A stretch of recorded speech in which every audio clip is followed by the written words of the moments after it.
para wisatawan. Kita bukan penduduk dunia. Sehingga Ibnu Mas'ud radhiyallahu mengatakan bahwa ma'ahadun asbaha dhaifun. Semua manusia yang ada di dunia ini hanya tamu semua. Wa malu aliyatun, dan harta bendanya itu titipan saja. Wa kullu dhaifun rahila atau murtahilatun. Semua tamu ini akan kembali. Tidak ada tamu yang betah di rumah orang. Dia akan kembali pulang kampung. Sama halnya dengan hidup di dunia seperti di rest area. Kita mampir sejenak, sebagus apapun rest area, kita tidak akan betah di sana. Karena kita akan melanjutkan perjalanan selanjutnya pada kehidupan yang kata Allah, walal akhiratu khairul laka minal ula, walal akhiratu khairul laka. Kemudian Ibnu Mas'ud mengatakan lagi bahwa semua harta kita ini semuanya akan dikembalikan lagi pada Allah Subhanahu wa taala. Hadirin yang dimuliakan oleh Allah, atas hal ini kita lagi dan lagi meyakini akan keimanan kita kepada Allah dan amal soleh kita. Yang kedua, orang-orang yang dulu dalam majlis semacam ini bukan hanya diampuni dosanya, tapi nazalat alaihi mustaqim. Allah akan menurunkan ketenangan. Saya punya sahabat, saya tidak usah sebut namanya, ATM-nya masukkan ke dalam mesin ATM, maka nggak bisa lama Pak. Dia nendang dulu karena saking banyak uangnya. Wallahi saya berbicara, uangnya sudah nggak bersedi. Nangis di hadapan saya di pesantren. Istrinya 21 tahun, orang Banjaran. Dia usianya 64 tahun. Hadirin, santri ini menyaksikannya. Mereka nangis di hadapan. Rumah mewah, terus gaji masya Allah ratusan juta. Tetapi kenapa menangis? Betul kata Rasulullah bahwa dunia ini bukanlah satu hal yang membuat kita membidana. Sehingga kata Rasulullah SAW bahwa laisal ghina an kasrati malin, bukanlah kekayaan itu karena kaya hartanya, rumah yang berlimpah. Kalau begitu di Amerika kenapa tiap hari 7 orang bunuh diri Pak di jembatan yang sangat panjang? Kenapa ada hada kiri Pak bunuh diri massal? Karena mereka tidak tahu untuk apa saya hadir di dunia. Dari mana saya dan kemana akan saya pergi? Ketika orang menjawab 3 hal ini, insya Allah dia akan tahu makna hidup. Maka dia anggap dirinya seperti tamu di dunia ini. Hadirin yang dimuliakan oleh Allah Subhanahu wa taala. Kemudian yang ketiga, duduknya kita di sini. Hufatul malaika, ada 70.000 malaikat yang hadir bersama kita Pak. Ngapain mereka? Mendoakan orang-orang yang hadir dalam majlis ini. Mendoakan kita. Apa yang didoakan bukan kita mendapat ini dan itu, tetapi ketika kita kembali bisa husnul khatimah, insya Allah selamat hidup dan insya Allah kita akan meraih surga di Allah Subhanahu wa taala. Hadirin semuanya, hari ini doa ini mendapat itu, tidak Allah berikan sampai dalam riwayat yang sahih. Ada sebuah gunung emas dalam surga. Para malaikat bertanya dan juga orang-orang penghuni surga bertanya, itu untuk siapa wahai Allah? Maka Allah menjawab, itu untuk hamba-hambaku. Ketika mereka di dunia berdoa, tetapi Allah, aku belum melihat mereka pantas mendapatkannya, maka hari ini aku akan berikan kepada mereka semua. Hadirin yang dimuliakan oleh Allah Subhanahu wa taala. Maka ada di antara kita yang kecewa dengan doa-doa kita. Abu Hurairah radhiyallahu mengatakan bahwa kenapa manusia harus kecewa ketika dia berdoa itu kebaikan. Faman ya'mal mithqala dzarratin khairan yarah. Sebaik apapun yang kita doakan itu menjadi balasan dari Allah untuk kita, menjadi kebaikan bagi kita, simpanan untuk kita yang akan Allah balas ketika kita kembali pada Allah Subhanahu wa taala. Hadirin yang dimuliakan oleh Allah, mulia sekali kita didoakan oleh 70.000 malaikat. 70.000 Pak. Yang terakhir yang lebih fantastiknya lagi, yang lebih hebatnya lagi adalah apa? Wa dzakarallahu fiman indahu. Kita yang hadir ini akan dibangga-banggakan oleh Allah di majlis yang sangat besar, yaitu di majlis Baitul Ma'mur. Yang kata Rasulullah, satu hari 70.000 orang malaikat masuk, dan pada saat itu mereka tidak keluar. Sejak awal mula dunia diciptakan, lalu diciptakan sampai detik ini berapa banyak Pak? Allah mengumumkan nama satu persatu yang hadir dalam majlis zikir, majlis pembicaraan iman dan amal soleh. Bukan hanya mereka, orang-orang tua kita yang almarhumah disebut Pak. Barokah daripada awwaladin soleh, kebaikan anak soleh.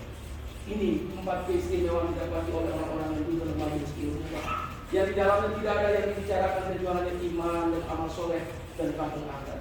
Hadirin yang dimuliakan oleh Allah. saya menutupi kajian kita dengan sebuah kisah yang mudah-mudahan kita bisa mengambil pelajarannya. Alkisah di sebuah kerajaan yang unik sekali daripada kerajaan-kerajaan yang lain. Apa keunikannya? Kalau siapa yang menjadi raja masa jabatan 5 tahun, setelah itu akan dibuang ke sebuah pulau. Dan di pulau itu banyak binatang buas, banyak binatang yang menyakitkan, sehingga ketika sudah dibuang di pulau sana tidak ada lagi kabar, alias sudah dimakan oleh binatang-binatang buas yang ada di pulau. Tetapi ada orang yang tidak waras dalam berpikir. Dia mengatakan, ya nggak apa-apa, saya menjadi pemimpin, saya menjadi raja, mumpung sekali memimpin, saya maksiat. Akhirnya apa? Dia melampias dengan hawa nafsunya, wanitanya, hartanya, dia bergoyah-goyah. Dia berpikir, setelah saya menjabat 5 tahun, saya akan dibuang ke sana dan saya akan meninggal, akan mati. Habis masa jabatannya 4 tahun, datang putusan, sebentar lagi kamu akan dijemput untuk disimpan atau diasingkan di pulau tersebut. Kemudian habis masa jabatannya dilempar ke pulau sana, sudah tidak ada lagi kabar. Dipilih lagi raja yang kedua. Ini lebih hebat lagi kemaksiatannya, dosanya daripada raja yang pertama. Alhasil ada lagi raja yang ketiga. Ini raja bijaksana. Ini raja bijaksana hadirin. Dia pada saat ketika diangkat tahun pertama, dia suruh angkatan darat, polisinya, kalian semua saya perintahkan pergi ke pulau tersebut, bersihkan binatang-binatang yang ada di pulau tersebut. Jadi dia tidak berpikir bagaimana merasakan kemewahan, mendapatkan ini dan itu, tapi yang dia pikirkan bagaimana dia selamat nanti ketika dia dibuang di pulau sana. Hadirin yang dimuliakan oleh Allah. Kemudian tahun kedua, dia suruh bangun jalan, bangun taman-taman yang indah, bawa harta benda masuk ke dalam pulau itu. Tahun keempat datang utusan, Pak, sebentar lagi Bapak akan diturunkan di arah keliling kerajaan, lalu akan dihantarkan ke pulau itu. Kamu ini yang saya tunggu-tunggu. Kamu ini yang saya tunggu-tunggu. Kenapa saya rindu ini menempatkan pulau tersebut? Karena sudah indah, lampu listriknya ada, jalan yang sudah bagus, sudah ada taman, ada singgasana di sana, emas permata ada di sana. Hadirin yang dimuliakan oleh Allah, ini tamsil bagi saya dan kita semua, bahwa di dunia ini ayo mari kita tanam iman dan amal soleh. Apa tuh iman? Keyakinan bahwa tidak ada yang kuasa hanya Allah, tidak ada yang memberi rezeki kecuali Allah. Ketika kita mendapat apapun yang hari ini kita alami, semua ini titipan dari Allah. Ibadah kepada Allah, sholat berjamaah, kemudian ada tugas yang luar biasa bagi kita adalah kita saling ajak mengajak pada kita. Tidak ada kepentingan. Wallahu yad'u ila daris salam. Allah mengajak manusia pada surga Darussalam. Kemudian Rasulullah juga mengajak manusia hanya taat pada Allah. Nabi sudah wafat. Nah kita ini yang jauh saling mendoakan, yang dekat saling bersilaturahim. Maka tadi kami bersilaturahim, menyambung hati kita. Kita ini saudara juga dengan kalimat la ilaha illallah. Dan kita bersaudara bukan seayat seibu, tapi karena kalimat la ilaha illallah Muhammadur Rasulullah. Hadirin yang dimuliakan oleh Allah, di dalam pembicaraan ini kita bicara adalah iman dan amal soleh, bahwa kita ini akan kembali ke akhirat, kembali ke kampung halaman kita. Hadirin yang dimuliakan oleh Allah Subhanahu wa Ta'ala. Kemudian yang selanjutnya, bahwa ingat, masjid ini akan menjadi sarana datangnya hidayah Allah kalau hidup masjid ini satu, ada da'wah Allah, ada saling ajak mengajak kepada Allah Subhanahu wa Ta'ala, iman kepada Allah Subhanahu wa Ta'ala. Sebab masuk kubur yang ditanya bukan harta, bukan jatah kuasa, man rabbuka, siapa Tuhan. Ini yang ditanya hadirin yang dimuliakan oleh Allah. Kemudian mana nabi juga, siapa nabimu. Gimana ketika kita ditanya hadirin, sedangkan dalam hidup kita tidak iman, tidak meyakini adanya Allah. Kemudian ditanya mana nabi juga, siapa nabimu, sedangkan kita tidak bisa menjawab karena kita tidak menunjukkan sunnah Nabi Muhammad SAW. Kemudian yang kedua, masjid ini kita hidup dengan ta'lim wa ta'allum. Ada yang mengajar, ada yang belajar. Hidup suasana agama ini, hidup belajar ilmu agama, hidup pembicara iman dan amal soleh. Insya Allah masjid kita ini barokah, dan kampung yang ada ini akan menjadi kampung yang barokah. Yang ketiga, ada yang zikir, ibadah kepada Allah, sibuk berzikir kepada Allah, berdoa kepada Allah, bangun malam, tahajud juga. Pagi hari dia pergi kerja, tapi dia tidak lupa dengan masjid, dia masuk masjid. Terus yang keempat, ada khidmat. Di masjid ini ada 2 ada fisik, ada ruh di masjid. Sama dengan kita, Pak. Kita ini bisa bekerja karena ada ruh. Kalau kita ini tidak ada ruh, tidak akan bisa bekerja. Masjid ini ruhnya adalah tadi 4. Nabi Muhammad ketika hijrah dari Mekah ke Madinah, yang dihidupkan pertama kali masjid, Pak. Yang dibangun terus dihidupkan amalan masjid. Maka kita juga menurunkan amalan masjid ke masjid kita, insya Allah. Kampung ini akan menjadi baldotun thayyibun wa rabbun ghafur, seperti yang ada di Mekah Al-Mukarramah. Kita ini sawah, Pak. Kita lihat negeri yang tandus, semua makanan ada. Sampai-sampai satu surat Allah khususkan buat orang-orang Quraisy.